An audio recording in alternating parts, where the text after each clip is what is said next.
memberi semangat ke teman-teman yang lagi sakit. Nah, itu juga contoh penyertaan Tuhan. Demikian juga Cameo Project, keberadaan Cameo Project juga saya itu kan diajak di situ. Dan saya melihat kayak Tuhan kasih saya lapangan baru nih untuk berkarya, bikin video. Kalau kemarin kamu fokusnya bikin musik, bikin lagu, sekarang bikin video. Jadi udah video musik digabungin lagi. Dari situ saya diantar dengan kesempatan berikutnya, misalnya siberkreasi. Sepertinya tidak ada sesuatu yang saya kerjakan itu merupakan kebetulan.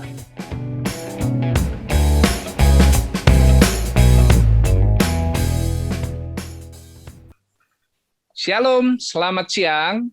Saya Martin Hareva, bertemu lagi dengan God Lovers dalam Diaspora TV Talk Show. Tamu kita hari ini adalah Herman Yosis Mokalu, yang biasa dikenal sebagai Yosi Project Pop, yang minggu lalu telah bercerita soal keluarga dan masa kecilnya. Kali ini kita akan berbincang-bincang dengan Bung Yosi seputar karir dan juga pelayanannya.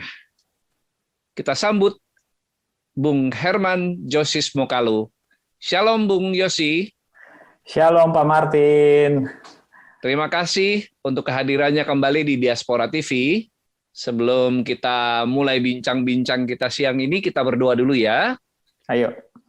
Terima kasih Tuhan untuk anugerah keselamatan yang Tuhan berikan bagi kami, dan juga kesempatan mengisi hidup kami untuk menghasilkan buah-buah bagi kerajaan Allah. Kami menyerahkan perbincangan kami siang ini dengan hamba-Mu, Yosi Mokalu, yang Tuhan pakai di dalam hidupnya untuk menjadi berkat.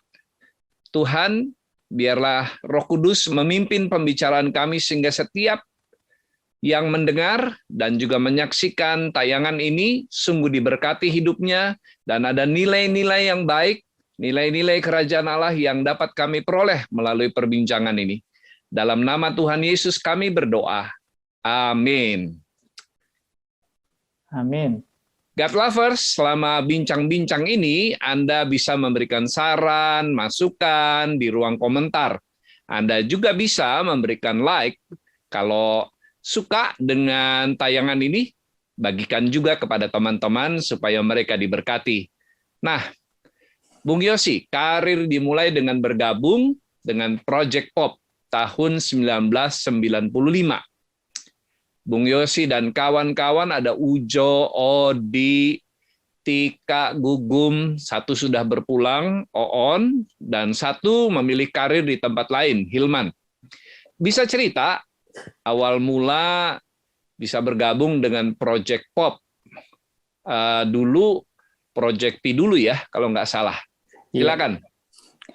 Iya, ini menyambung berarti masih ada benang merahnya dengan kesaksian yang minggu lalu ya. Iya, betul. Bahwa begitu mengetahui Tuhan pilihkan saya masuk di Unpar, akhirnya saya melihat itu juga salah satu milestone di mana saya akan masuk ke Project P, karena ternyata teman-teman di Project P, kakak-kakak ini, mereka mencari generasinya, mencari kadernya itu, anggotanya itu dari Unpar dan Unpad. Unpar secara khusus lagi, Fakultas FISIP. FISIP. Nah, makanya ini kenapa? Karena mereka itu biasanya diminta untuk melatih anak-anak FISIP dalam hal kabaret. Kan Project P itu kekuatannya di kabaret. Kabaret itu parodi musikal, ya. Jadi ada ceritanya parodi, tapi ada musik-musiknya juga. Nah, karena mereka melihat nih kalau yang dilatih itu ternyata punya bakat, mereka akan ajak. Di satu musim Project P pernah seperti banyak banget acaranya, termasuk di TV, acaranya ada di SCTV pada saat itu, ada dari Padiangan ke P Project Show gitu ya. Nah, saya sebenarnya waktu awal-awal itu sudah diajak masuk ke Project P. Cuman ketika itu mereka masih lebih banyak belum ada acara TV-nya, masih banyak off air. Masih acara-acara off air gitu, kabaret di Bandung. Nah, lalu saya pada saat itu memilih untuk lebih sibuk di kampus, Pak Martin. Jadi saya belum mau, karena masih ada kuliah, masih ada kegiatan yang lain, saya ikutan juga jadi tim kampus untuk bola basket. Jadi saya masih mengurusin yang lain-lain gitu ya. Tapi setelah saya sudah tinggal proposal, tinggal skripsi ya, saya mulai banyak waktu luang karena tinggal cuma skripsi saja. Nah disinilah saya diajak mereka lagi. Kebetulan mereka juga sudah punya acara TV dan mereka butuh banyak pemain cameo atau figuran yang diambil dari Project P juga. Jadi saya diajak tuh untuk ikutan. Akhirnya udahlah ikutan Project P. Sementara itu Project Pop belum ada tuh. Jadi Project Pop belum lahir. Jadi Project P dulu mereka masih kuat dengan lagu-lagu parodi. Dan di industrinya sendiri hak cipta sudah mulai berkembang. Ketika hak cipta mulai berkembang, kalau parodi itu kan harus ada lagu aslinya yang diplesetin.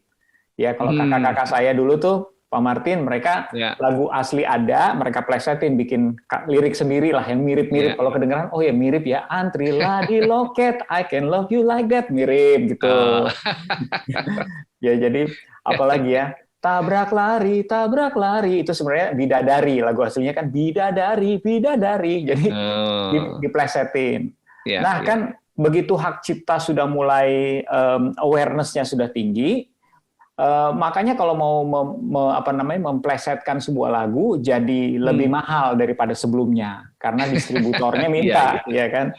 Akibatnya kakak-kakak ini ketika mereka harus meneruskan albumnya dari label musik, mereka kesulitan untuk menemukan lagu yang bisa diplesetin, tapi juga dengan mungkin budget produksi yang masih masuk ya. Lalu mereka berpikir juga karena ada kepentingan internal mungkin untuk mengkader, untuk regenerasi.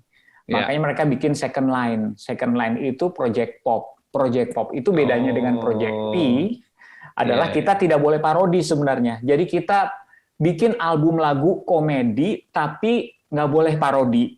Nah itu Project Pop. Makanya lagu pertama kita kan kalau dilihat dari dulu tuh Lumpia versus Bapia itu nggak ada parodinya. Wagapat komedi, Dangdut is the music of my country komedi, Goyang Duyuk komedi. Jadi tidak ada yang lagu parodi. Kita berangkat dari lagu ciptaan sendiri. Nah itulah asal mulanya Project Pop.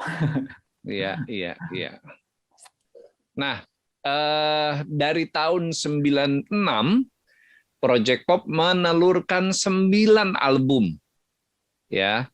Ada Lumpia versus Bakpia tadi yang disebut, lalu Tua Gapat, Beli Dong Please, Pop Oke, Pop Circus, Sick a Six, Top of the Pop, You Got Pop, Move On. Nah, dari 9 album ini, album mana yang paling berkesan menurut Bung Yosi? Ini mungkin pastinya setiap seasonnya mungkin akan berbeda ya. Maksudnya kadang-kadang kalau berdasarkan lagu, saya lagi suka dengerin lagu yang mana gitu kan. Cuman kalau dilihat dari prestasi dalam pengertian satu album paling banyak dibuat video klipnya, itu mungkin kita bisa jatuh ke album Pop Oke. Pop Oke. Ya, 2003. 2003. Kalau kita bacanya kan Pop Oke, ya. Ada juga yang bacanya Popok. Jadi kayak Popok gitu. Popok. Pop Oke itu karena di situ banyak single yang dibuatkan video klip, ya. Ada Dangdut is the music of my country, ada Ade, ada apa lagi tuh? Pacarku Superstar. Nah, itu di mana di album tersebut ada kalau nggak salah sekitar Ingatlah Hari Ini juga di situ. Ingatlah Hari Ini yang sampai sekarang suka dinyanyikan oleh orang. Ada sekitar 6 video klip dari satu album. Itu jarang untuk label musik mengangkat sampai 6 video klip. Biasanya mereka paling banyak 2 atau 3. Gitu. Ini 6. Itu aja tadinya kita masih mau mengajukan satu video klip lagi, cuman saya ingat tuh label minta kita untuk udah move on ke next album. Iya. Nah kalau yang paling meledak yang mana nih dari 9? Dari itu ya Pop Oke. Pop Oke itu paling gede penjualannya. Terus kita untuk lagu Dangdut is the Music of My Country juga dapat penghargaan dari AMI sebagai lagu dangdut kontemporer. Di kategorinya dangdut kontemporer begitu. Iya. Nah, Bung Yosi, saat ini kita sudah terhubung dengan sahabat Bung Yosi, anggota Project Pop yang paling cantik di antara semuanya. Selamat siang, Tika. Selamat siang, Pak Martin. Apa kabar? Baik. Ya, kan sudah kenal lama sama Yosi ya. Di antara berdua ini, siapa yang paling kocak sebenarnya? Waduh. Tika ini sangat terlihat kalau di antara Project P dulu, karena kan pemeran wanita nggak banyak. Jadi kalau ada beberapa peran, dia lagi. Jadi waktu karena nggak ada pilihan aja kayaknya, Pak Martin. Tapi waktu begitu Project Pop dibentuk, yang sudah sebenarnya secara lebih dikenal oleh publik adalah Tika di antara yang lain. Dari wajahnya familiar gitu. Iya. Kalau ditanya yang paling lucu, sebenarnya justru yang paling lucu tuh mungkin Gugum ya. Oh, dari Project Pop ini. Iya, tapi kalau ya akhirnya kan semua tergantung juga sama, biasanya kalau kita mau nyanyi atau kita mau membuat sebuah performance gitu, Pak Martin, nanti kan depends on konsepnya seperti apa. Nah, biasanya tuh yang banyak mengkonsep itu justru Yosi gitu. Justru dia yang paling kreatif, dan mungkin kelucuan-kelucuan kita terpancing dengan kreativitas yang dia bikin gitu. Iya. Kita kerjasama lah, Pak Martin. Iya. Saling menyumbang dengan talentanya masing-masing. Jadi menyatu ya. Iya. Nah, apa yang paling disukai Tika dari Yosi? Apa ya? Nggak banyak sih sebenarnya. Yosi tuh yang pasti dia kreatif ya. Itu nomor satu, dia kreatif. Terus dia juga Yosi ini penolong, tapi sebenarnya anak-anak di Project Pop tuh semuanya penolong gitu loh. Dan Yosi juga salah satunya. Jadi kalau lagi manggung ataupun misalnya dulu saya tuh selalu gini, gue males ngapa-ngapain kalau sendiri gitu kan. Jadi nanti saya suka ketok ke Yosi temenin gue ini, Yosi temenin gue itu, temenin gue MC, temenin gue apa gitu. Dan dia pasti akan sebisa mungkin dia akan menolong, termasuk juga ke teman-teman lainnya. Jadi dia nih baik hati sekali sebenarnya, Pak Martin orangnya, walaupun terlihat cuek kadang-kadang, tapi dia baik hati sebenarnya. Terbukti dari setiap hari dia itu kegiatannya luar biasa banyak, karena dia nggak bisa bilang enggak sebenarnya. Ya kan Yos, lo sering nggak bisa bilang enggak tuh kayaknya sama klien-kliennya dia, sama semuanya. Jadi dia suka kelimpungan sendiri tuh. Nggak enakan gitu? Sebenarnya sih, lu nggak enakan nggak sih Yos? Lebih nggak tegaan kayaknya Pak. Ya pokoknya sebenarnya lebih pertimbangannya adalah ada yang namanya tanggung jawab, tapi ada juga yang namanya prioritas. Jadi kalau memang tanggung jawab ya dicoba sebisa mungkin untuk dibisahkan. Tapi kalau prioritas misalnya berbicara soal keluarga, nah ini harus disusun strateginya gimana caranya supaya kegiatan keluarga ini nggak terganggu. Misalnya dari jauh-jauh hari yang sudah pasti agenda keluarga itu kita dahulukan gitu. Saya ngomong sama manajer saya, ini nih di sini mau rencana mau liburan, mau nganter anak sekolah, mau apa itu kan jadi sudah jangan diganggu gugat ya. Tapi akhirnya juga di Project Pop kayaknya juga kita akhirnya kayak gitu juga, yang mau jauh-jauh hari mau kemana-kemana kita udah dahulukan karena kita berlima ya. Jadi berlima itu jadwalnya kalau nggak diatur sedemikian rupa berantakan sudah. Betul. Tapi Pak Martin tahu nggak, saya sama Tika ini satu SMA. Jadi sebelum di Unpar kita sudah mengenal, bahkan bukan cuma satu SMA ya Pak Martin, satu kelas dan satu meja. Ya. Satu kelas. Wow. Karena rumahnya juga deketan, ya dia di Cinere, saya di Lebak Bulus, karena sekolahnya kan di lokasi yang sama ya, rayonnya sama ya Pak Martin ya. Iya. Jadi ya itu teman main-mainnya tuh di lokasi yang hampir sama, terus kegiatan-kegiatannya juga hampir sama, sampai akhirnya keterima di Unpar bareng, kosannya juga lokasinya hampir berdekatan di awalnya gitu. Terus Oh, kegiatan-kegiatannya, ya kalau Yosi ada basket, saya ada PSM, tapi Yosi juga sempat ikut PSM ya Yos ya, sempat di paduan awal. suara gitu. Jadi ini bukan cuma sahabat karena Project Pop ya, tapi sebelumnya udah Iya, bersahabat ya, udah iya. satu bangku. Dulu saya kalau nyontek sama Tika, Wah, bikin PR berarti sama Tika. Tika lebih tekun berarti ya. Iya, Ya karena apa, justru saya selalu merasa saya tidak secerdas dia. Dia nggak belajar aja bisa Pak. Kalau saya nggak pakai belajar, nggak Eh, tekun, nggak bisa kali ya. Tapi karena dia nakal, jadi kadang-kadang suka hmm, ngerjain PR, suka ada yang kelewat, ya udah belajar bareng gitu. Tapi sebenarnya si Yosi dia kan cerdas ya orangnya ya. Justru karena saya tahu saya harus tekun, saya kurang cerdas. Jadi Wah ini daftar nakalnya udah nambah nih. Waktu kemarin sama Mama cuma 3. ya. Mama yang Mama tahu, kalau Tika yang Tika tahu. Waduh, tapi Berapa kata orang banyak kan banget kalau dong anak kalau nakal tuh dikumpulin emang ya. anak cerdas tuh cenderung identik sama nakal ya, Pak Martir. Entah itu benar atau tidak ya. Nah, karena kreatifnya gitu ya. Iya, benar. Berarti Tika sering dijailin dong sama Yosi. Bukan lagi. Wah, ketahuan nih. kalau zaman SMA iya, tapi kalau di zaman di kampus udah sudah seimbang lah. Dia juga bisa menjahili saya. Udah belajar gitu ya. Iya. Bahkan di Project Pop kalau di atas panggung dia lebih jahil daripada saya. Iya, iya, iya. Nah, ini pertanyaan buat Tika lagi nih. Iya. Bisa nggak sebutin apa yang 3 hal yang paling disebelin dari Yosi? Apa ya? Jahil. Jahil pasti Eh, itu.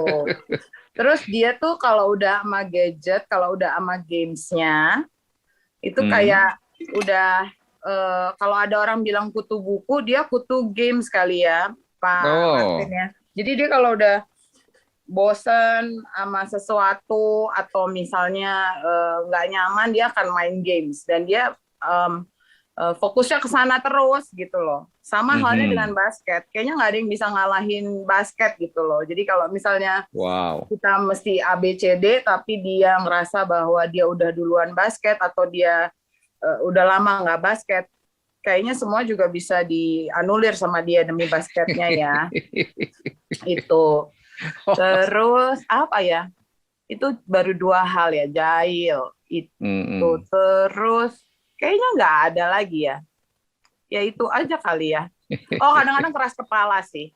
Oh, Ya. dalam hal apa? Jadi kalau misalnya ya, tapi saya di satu sisi saya mengerti bahwa sebuah karya yang dihasilkan oleh Yosi itu mengalir dari apa yang ada dalam pikiran dan hatinya. Jadi kadang-kadang di zamannya apalagi ya, kalau sekarang dia udah lebih tone down.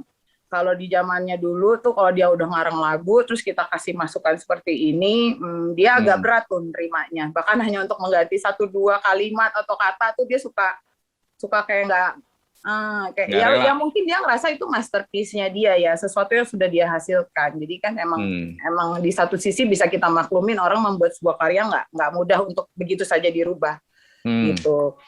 Tapi kesini-sininya sih Yosi udah lebih banyak, ayo ini mau diapain, silahkan kalau ada masukan, apa yang mesti dirubah. Walaupun nanti akhirnya dia akan merubah, tapi dengan kata-katanya lagi yang kurang lebih mirip. Saya pikir itu fair ya, kalau begitu gitu loh.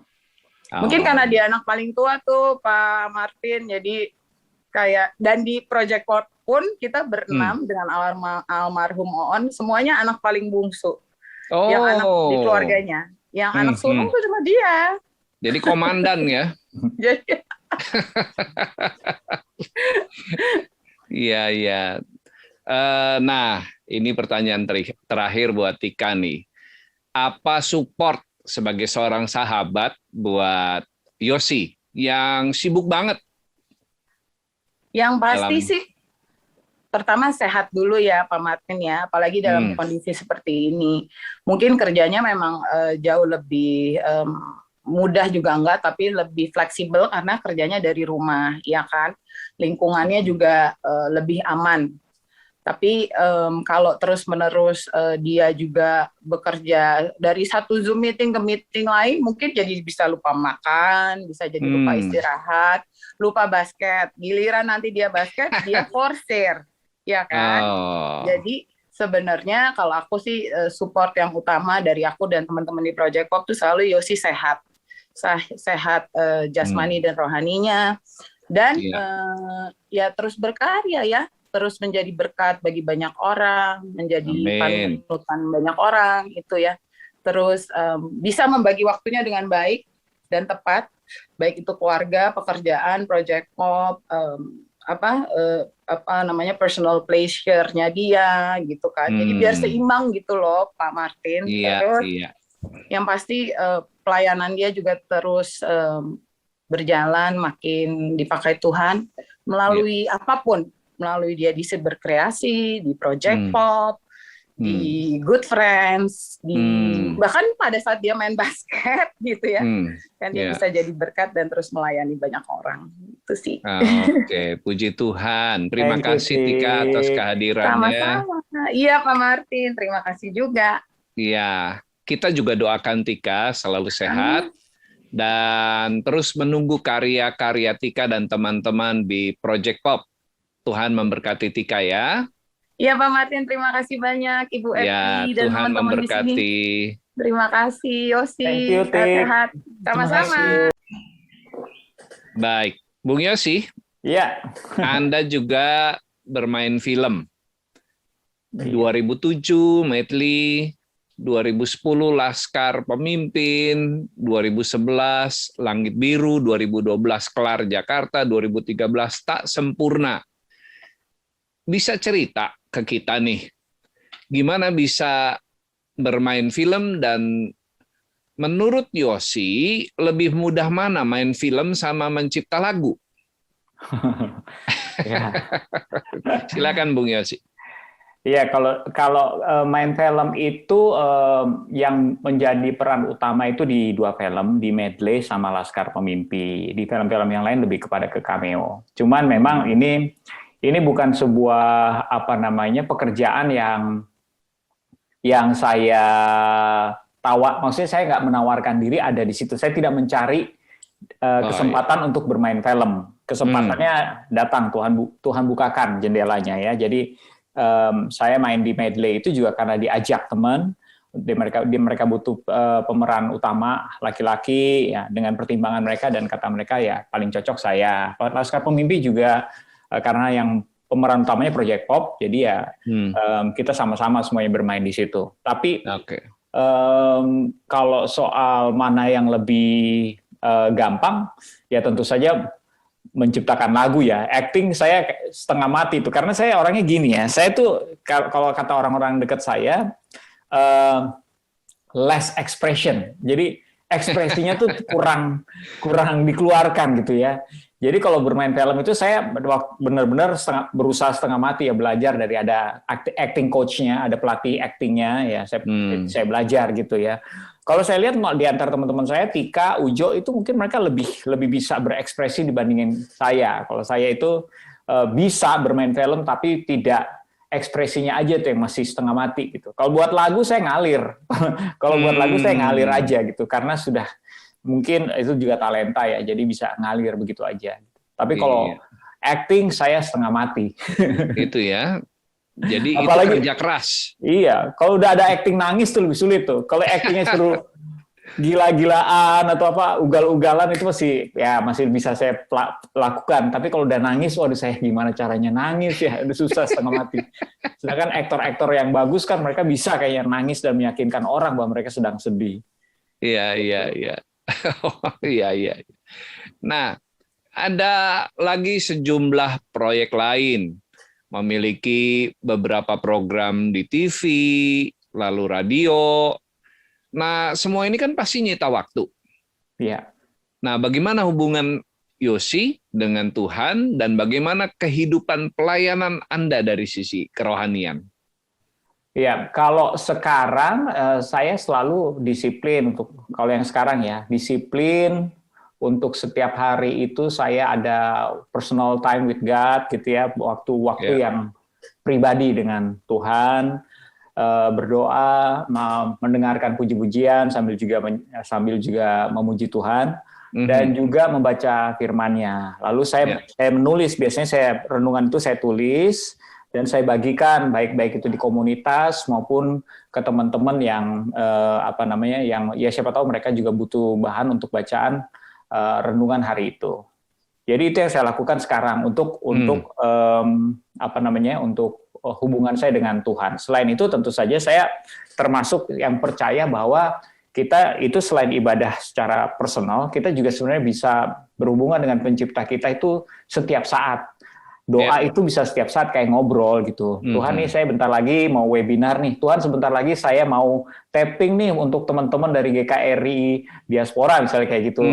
Tolong dipimpin ya Tuhan ya. Jadi kita sebenarnya bisa membangun sebuah hubungan yang seperti itu, yang kayak dia selalu ada di samping kita. Tapi waktu zamannya lagi padat-padat dulu, itu masih on and off.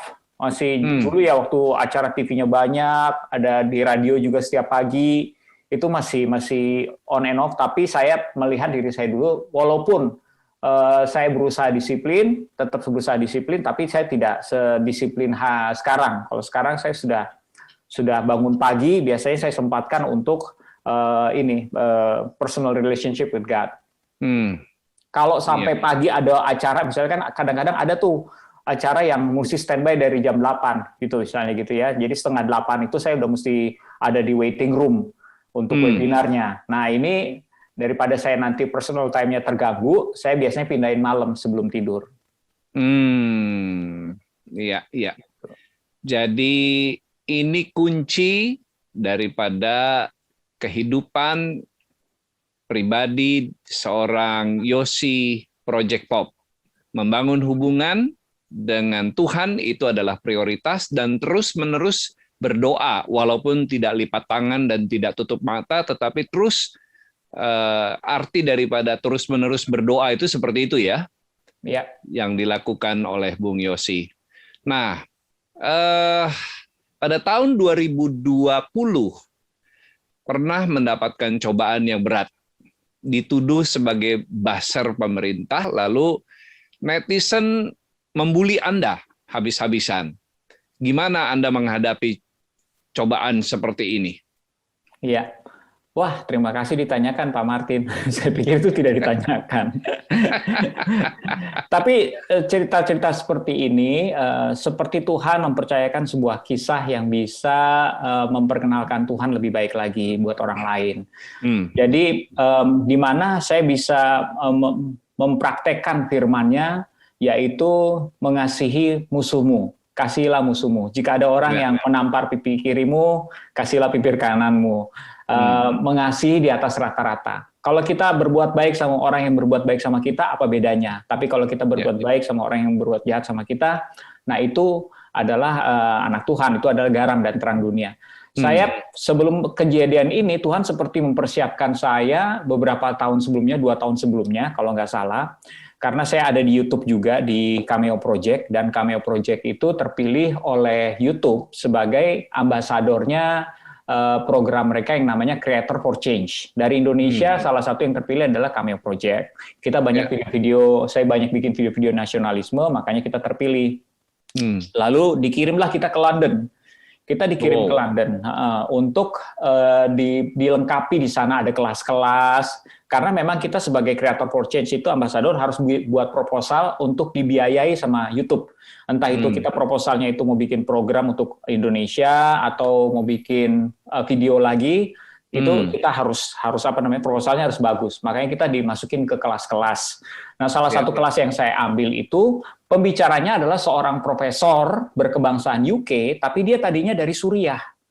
Jadi kita tahu kan negara Suriah lagi hancur. Nah, dia dikerjakan ke UK di pemerintahan di bagian Departemen Deradikalisasi kalau dalam bahasa Indonesianya. Ya, jadi dia berbicara dengan orang-orang yang radikal, orang-orang yang apa namanya, yang punya berseberangan dengan pemerintahan. Tapi satu pesan yang penting yang dia sampaikan, dan saya rasa ini kan Tuhan kalau berbicara sama kita tuh bisa bentuknya macam-macam ya. Benihnya itu bisa kita dapat dari lagu penyembahan, dari lagu rohani, dari film.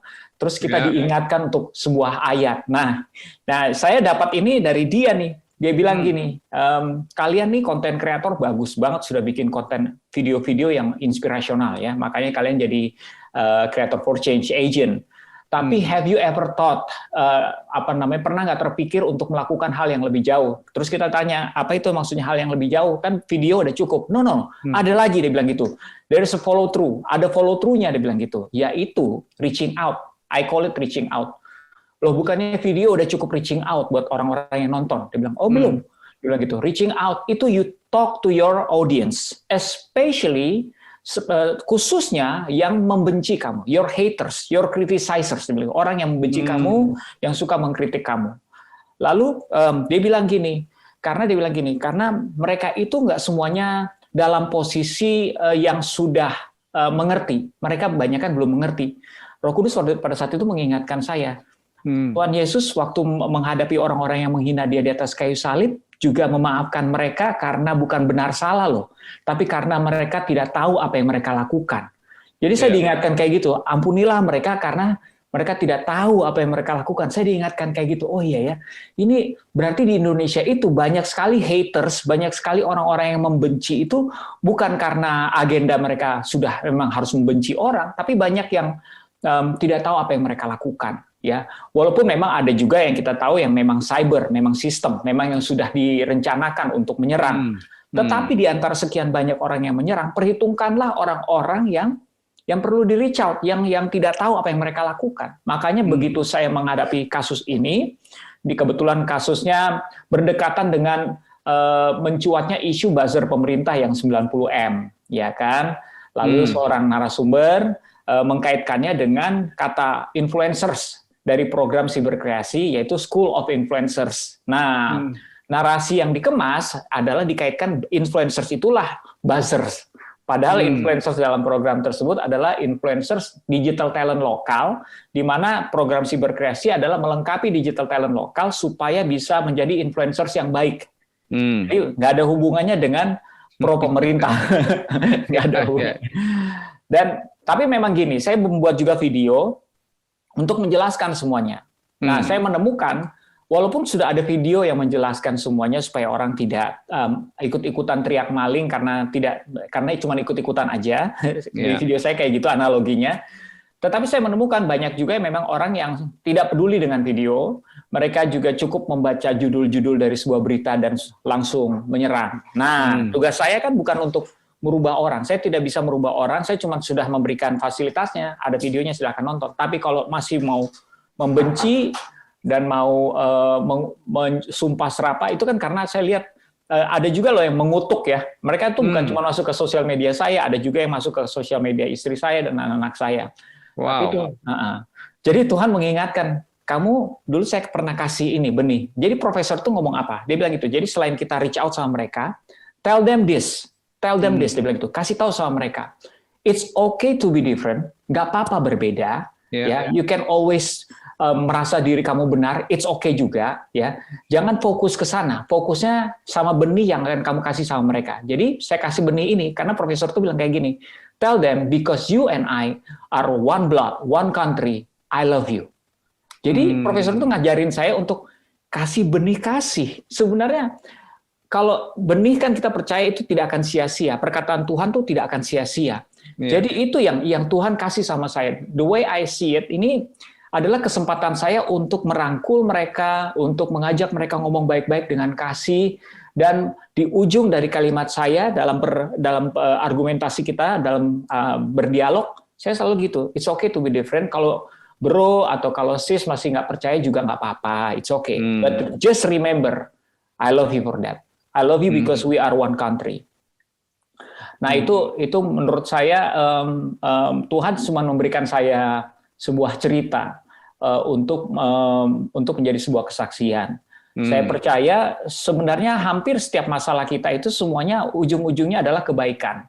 Jadi kalau kita bisa melihat dari sisi itu, apa sih Tuhan nih, kenapa saya dikasih masalah kayak gini? Supaya kamu punya cerita kesaksian. Orang tidak akan belajar dari cerita yang biasa-biasa aja, tetapi orang belajar dari cerita di mana ada campur tangan Tuhan. Nah, jadi saya melihat seperti itu. Kayak saya dikasih sebuah kesaksian untuk menunjukkan ini loh yang bisa kita lakukan sebagai satu bangsa, satu tanah air, sebagai anak-anak terang. Iya, iya. Makasih untuk keterbukaannya masalah itu. Nah, Bung Yosi, Anda dan istri sekarang sedang memimpin sebuah komunitas Good Friends. Nah, apa tujuannya dan target yang ingin dicapai dari komunitas ini sebenarnya? Iya, jadi Good Friends ini awalnya saya ini dikasih ketidaknyamanan, holy discontent, holy discontent. Apalah bahasanya ya? Ada istilahnya holy discontent, yaitu waktu sebelum saya membentuk Good Friends, saya sering banget kalau nonton acara gosip, terus melihat teman-teman saya yang seiman, kenapa mereka mereka sering banget disorot karena masalah. Ya, mungkin memang juga acara gosip pasti akan laku kalau masalah, bukan kalau cerita yang baik, tapi kalau masalah pasti akan laku. Tapi yang saya kenal ini teman-teman saya seiman gitu, entah itu narkoba, entah itu perceraian, entah itu macam-macam. Lalu kok ini berulang, setiap kali saya nonton ini berulang. Terus saya tanya sama Tuhan, ini kenapa ya rasa nggak nyaman kayak gini ya? Karena kata Tuhan, Roh Kudus bilang sama saya, ya mereka itu butuh tempat bertumbuh yang nyaman, yang aman. Mereka serba salah, banyak di antara mereka, dan ini terbukti setelah komunitasnya terbentuk ya, banyak di antara mereka itu tidak punya tempat bertumbuh yang aman atau nyaman, karena posisi mereka sebagai seniman dan juga public figure. Ketika mereka mau terbuka, mereka jadi serba salah, karena tidak semua orang bisa menyimpan cerita mereka. Jadi akhirnya mereka, walaupun mereka pergi ke sebuah komunitas, ke gereja, di situ mereka tidak bisa menjadi diri mereka, karena orang masih melihat mereka sebagai seseorang, sebagai public figure. Nah, itulah makanya Good Friends kita buat 5 tahun yang lalu. Ya, terus saya iman itu saya ambil apa yang Tuhan taruh dalam hati saya. Komunitasnya berjalan sudah 5 tahun. Sudah ada, ya memang kita benar-benar memagari, memang benar-benar spesifik ya pekerja seni di industri hiburan. Walaupun sekarang juga pekerja seninya secara digital ya. Kalau dulu kan kita cuma memperhitungkan mungkin radio dan TV. Sekarang pekerja seni digital ya, yang ada channel YouTube gitu segala macam juga kita perhitungkan. Pekerja seni di industri hiburan yang ya kita berharap bahwa mereka bisa bertumbuh dalam komunitas ini, karena dalam beberapa pertanyaan mereka bilang bahwa ada banyak yang ada yang tidak punya komunitas sama sekali, ada juga yang latar belakangnya pernah kecewa dengan gereja, ya jadi macam-macam.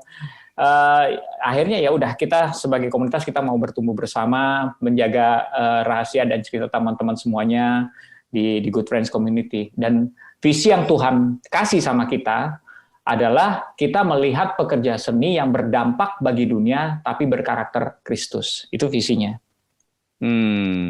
Gitu ya. Jadi sebenarnya sesama public figure ya. Iya, ada jadi public figure, tapi memang kita merhitungkan pekerja seni. Kenapa pekerja seni? Karena ada orang-orang yang kita perhitungkan masih dalam satu circle. Jadi ada yang di depan panggung, ada juga yang di belakang panggung seperti manajer artis, itu juga masih masuk dalam Good Friends Community. Gitu. Berapa orang jumlahnya di komunitas itu? Kalau sekarang sebenarnya jadi ada masih seperti ini. Kan teman-teman ada yang nyaman masuk ke dalam grup WhatsApp, ada juga yang belum mau share nomornya di grup WhatsApp gitu ya. Kalau di grup WhatsApp itu sendiri sudah ada sekitar 207. Wow. Ya, 207.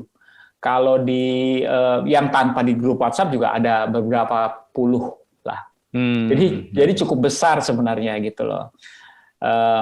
Cuma ya begitu, namanya juga pekerja seni ya. Kita ada untuk mereka. Jadi kalau misalnya kita ibadah ya tidak selalu mereka berkomitmen juga. Cuman kan komunitas kan bukan untuk menghakimi. Kita cuman Iya, ada buat mereka punya tempat untuk bertumbuh aja. iya, boleh bisa dibilang Bung Yosi ini seorang gembala di dunia seni, gitu ya? Mungkin ya begitu ya. Iya. Ini kalau dihubungkan dengan permintaan Papa di talk show yang lalu, meminta Yosi menjadi pendeta, sebenarnya sudah jadi gembala, sudah jadi hamba Tuhan di dunia seni begitu ya. Iya. Menggembalakan orang-orang dengan berbagai masalah sehingga mereka mendekat kepada Tuhan, bahkan mungkin menerima keselamatan Iya. lewat komunitas ini. Iya. Nah, itu di bidang kerohanian.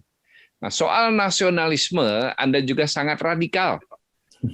Nah, bagaimana dengan komunitas nakal, nasionalisme radikal yang Bung Yosi ada di dalamnya? Bisa cerita?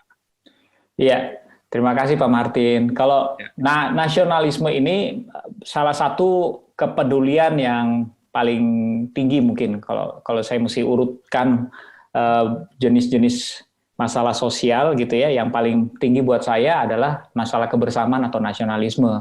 Makanya karyanya juga konsisten, sering banget membuat karya yang berhubungan dengan nasionalisme. Sama kayak Dangdut is the Music of My Country itu kan sebenarnya nasionalisme. Jadi ada beberapa karya yang lain, video-video dan segala macam. Lalu karena sangat tinggi kepeduliannya terhadap nasionalisme, dipertemukan sama Tuhan dengan orang-orang yang pada saat itu juga memang punya concern yang sama. Dan isu radikalisme juga lagi berkembang di Indonesia gitu. Nah, kita berpikir sebenarnya untuk kalau nakal itu, nasionalisme radikal itu, kita berpikirnya visioner, maksudnya kita mencari kader pemimpin. Jadi kita tidak berpikir untuk frontal, memerangi orang-orang yang berbeda pendapat sama kita itu secara frontal, enggak. Kita berpikir untuk membangun. Jadi kalau ketemu mereka pun kita pasti akan beda perlakuannya. Kalau yang frontal kan akan beda ya, maksudnya menyikapinya itu beda. Kita tidak seperti itu. Kita merangkul, kita membangun. Kita bersedia untuk kalau mau berdialog silahkan gitu. Makanya yang ada dalam komunitas ini setelah hampir sama kayak ini juga sih, Siberkreasi, dia hampir 4 tahun usianya. Kita dirikan, bertumbuh sekarang, di dalamnya banyak sekali pegiat kemanusiaan. Kenapa pegiat kemanusiaan? Karena kita ada 4 nilai nakal. Nilai nakal itu ada positif, peduli, pengorbanan, dan kebersamaan. Sebenarnya nilai-nilai ini pun sebenarnya alkitabiah ya. Saya percaya nilai-nilai ini tidak datang dengan percuma. Tapi teman-teman yang di dalam kan, kenapa kita pakai teman-teman pegiat kemanusiaan, mereka yang sudah mulai dengan misalnya pelayanan di Indonesia bagian timur, ada yang dari Sabang Merauke, ada juga yang dari Tangan Pengharapan, ada yang dari pegiat lingkungan, ada juga yang dari Gus Durian. Jadi luas, jadi nakal itu juga cukup besar sebagai sebuah gerakan. Pegiat sejarah ya, akun-akun sejarah sosial media yang followersnya besar itu juga bergabung di nakal. Nah, kepedulian kita tuh di masa sebelum pandemi kita kegiatannya banyak ke sekolah-sekolah sih, mengajarkan kembali sejarah, mengingatkan soal nasionalisme dan mengarahkan kepada sebuah bentuk kepedulian yang mengarahkan kepada sebuah bentuk pengorbanan juga. Apa yang mau kita lakukan buat bangsa Indonesia. Nah, kalau sekarang ya lebih banyak kegiatan, ada radio, ada kegiatan besar kemarin kita bikin Nasional ISMI bersama dengan Kemendagri, kita bikin hybrid webinar nasionalisme dan juga pendidikan dasar kepemimpinan lainnya. Itu nakal, kalau itu nakal. Iya. Nah, kan kalau kita urut dari tadi nih banyak sekali kegiatan-kegiatan ya. Iya. Apakah itu langsung berhubungan dengan masyarakat dan juga dengan kegiatan yang berkaitan dengan hal kerohanian. Nah, gimana mengatur waktu? Ya, memilah-milah tadi bilang ada yang prioritas, ada yang tanggung jawab gitu ya. Iya. Nah, gimana ngaturnya? Tapi sebelum dijawab, kita akan melihat dulu beberapa video promo.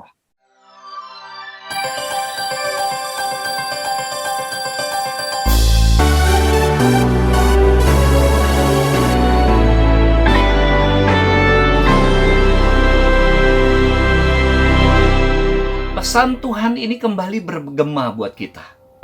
Kamu bisa berbuah lebat. Iman yang benar adalah iman di dalam Kristus. Iman yang berangkat dari kesungguhan hati. Yang perlu kita lakukan adalah memperbaharui hidup kita dan cara pandang kita dengan apa? Firman Tuhan. Dosa hanya membawa kepada penderitaan, saudara. Atau dengan kata lain, kasih adalah tujuan akhir. Namun iman dan pengharapan merupakan cara.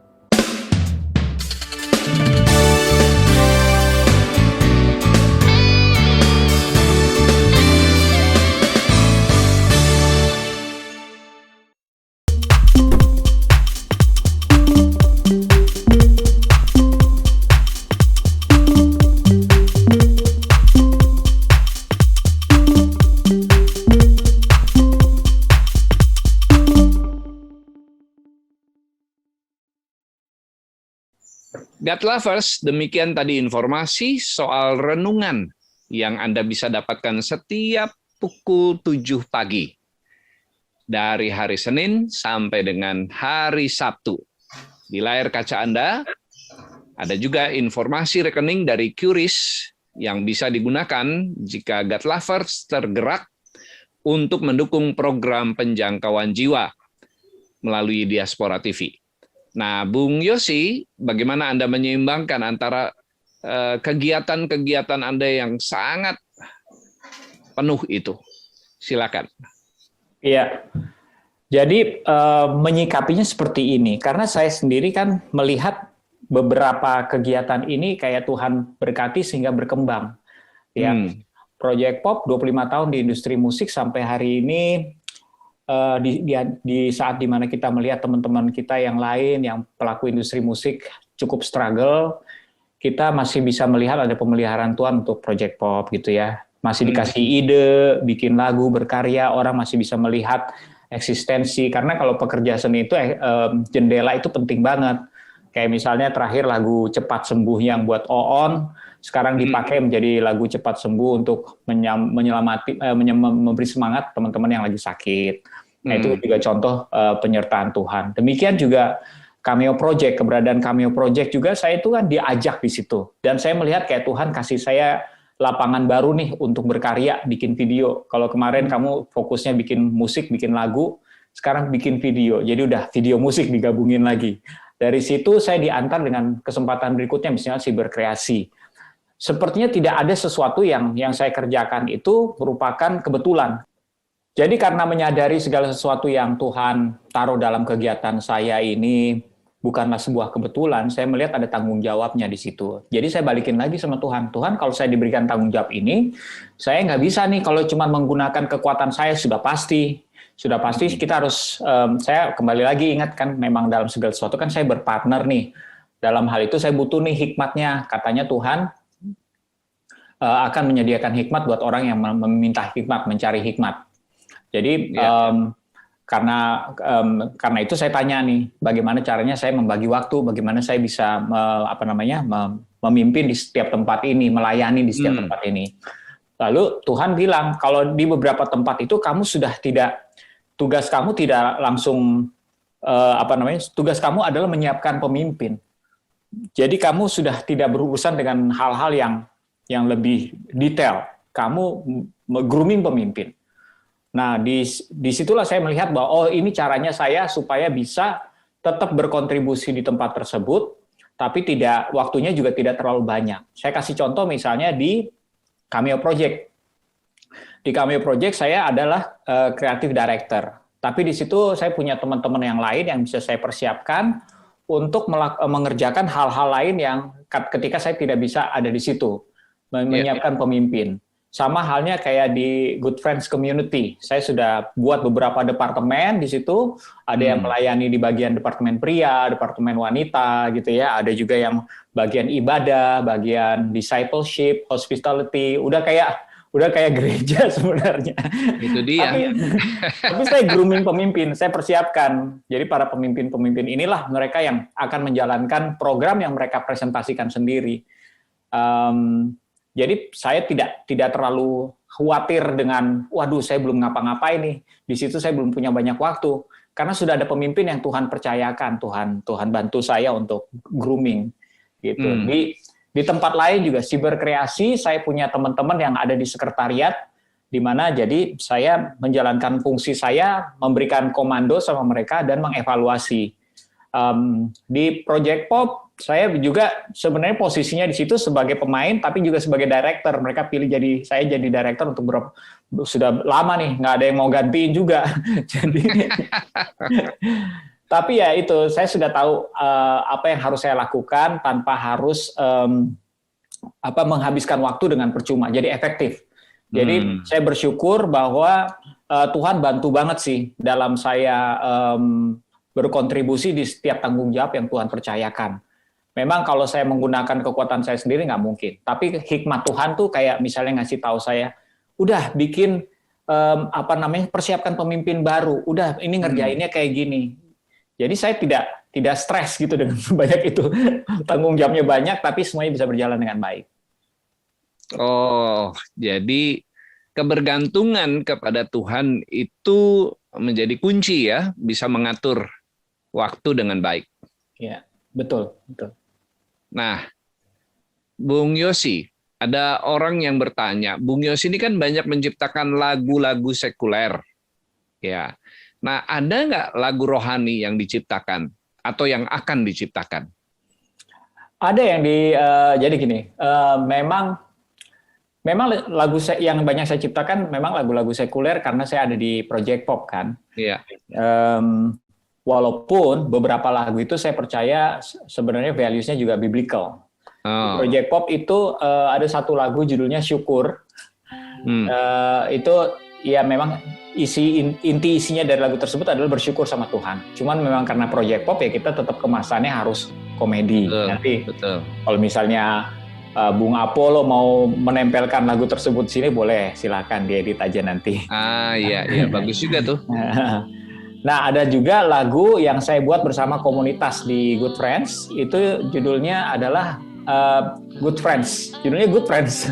Jadi lagu itu tentang komunitas sebenarnya, kayak lagu ini.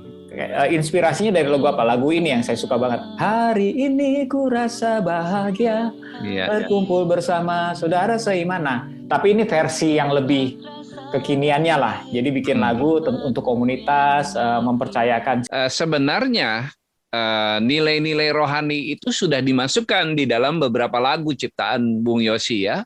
Iya, betul. Dan itu memang dikemas sedemikian rupa karena memang disuguhkan untuk umum begitu.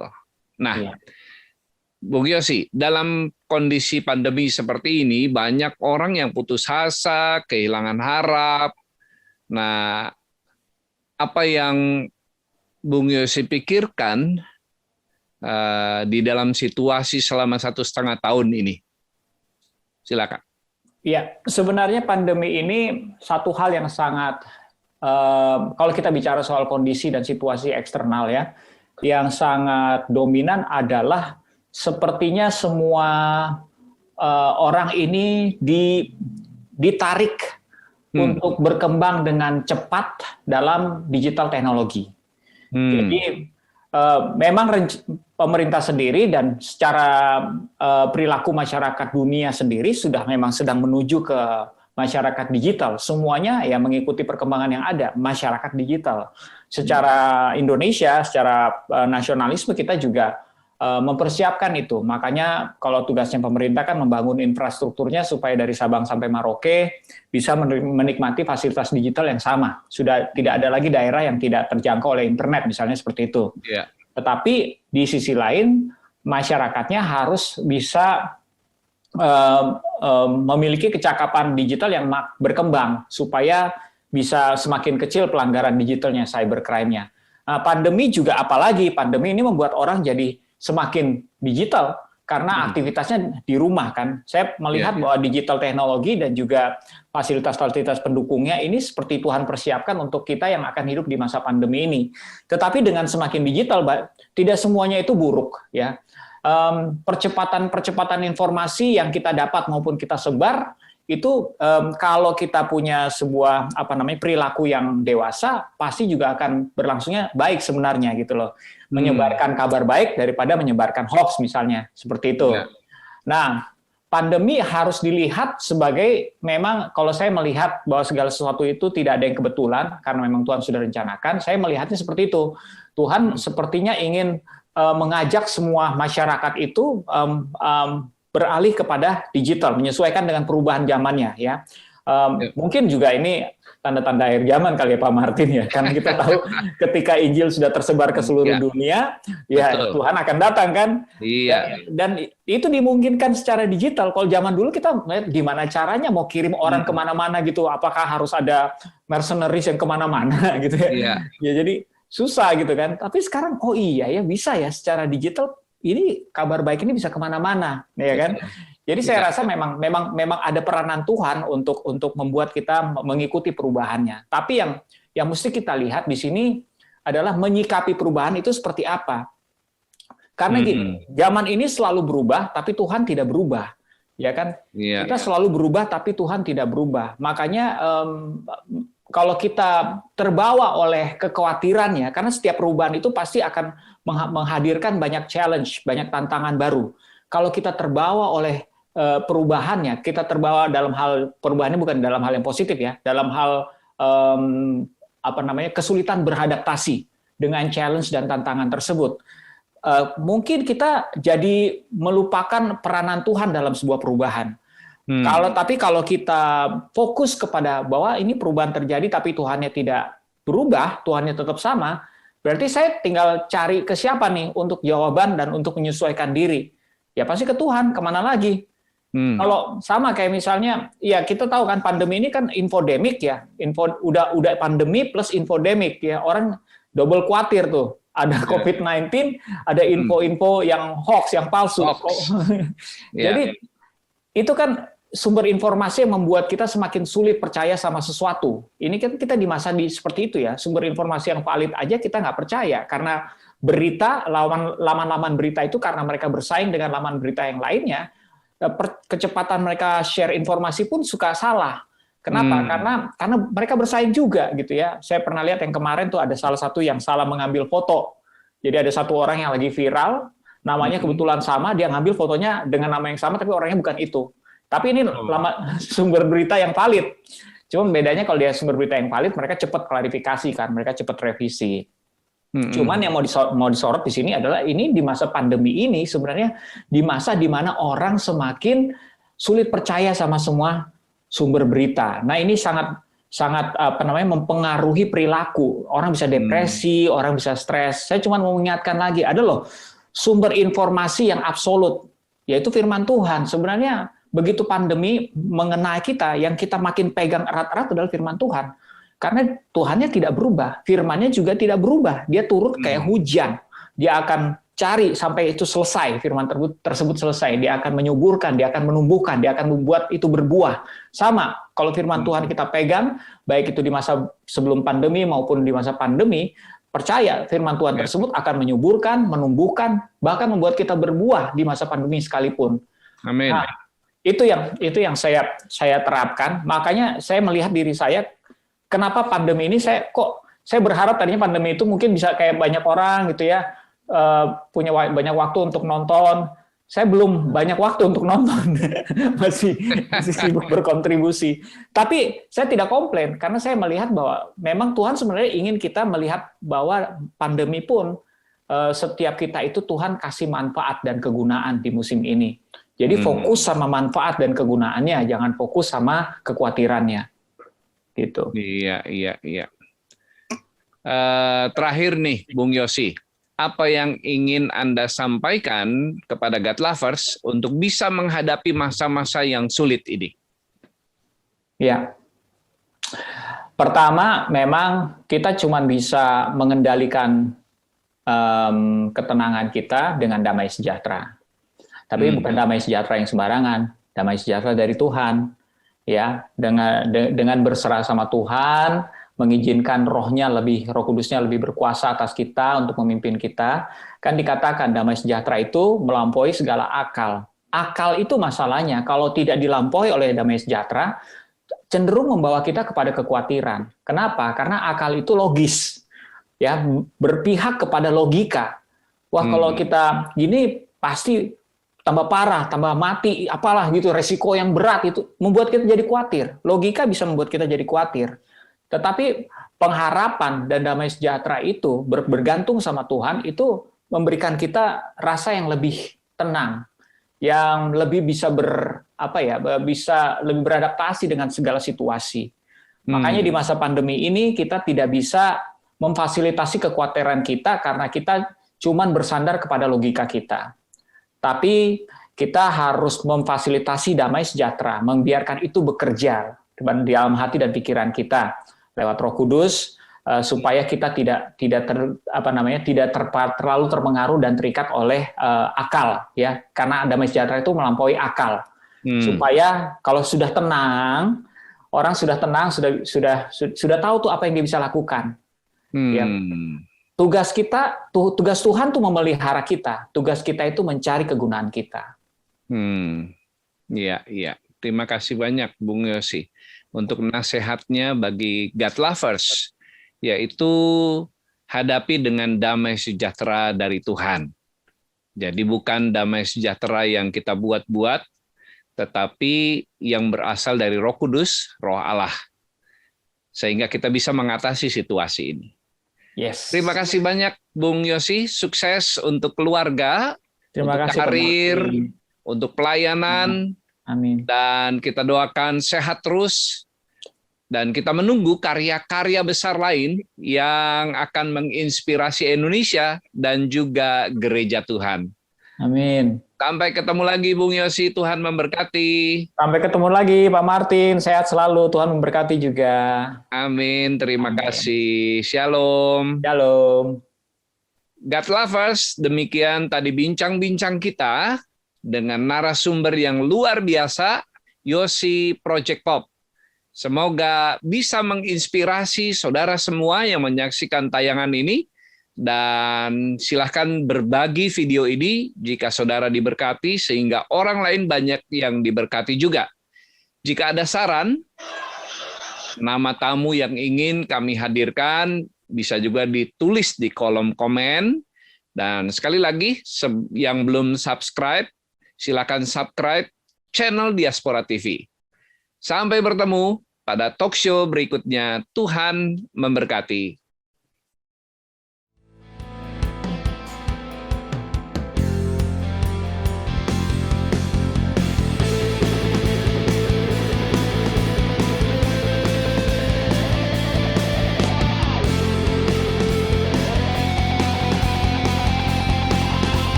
Selalu ku di dalammu, walau badai datang menghadang, bukit-bukit pun bergoncang, takkan pernah kau biarkan Yesus, Engkau segalanya bagiku. Tuhan, Kaulah harapanku.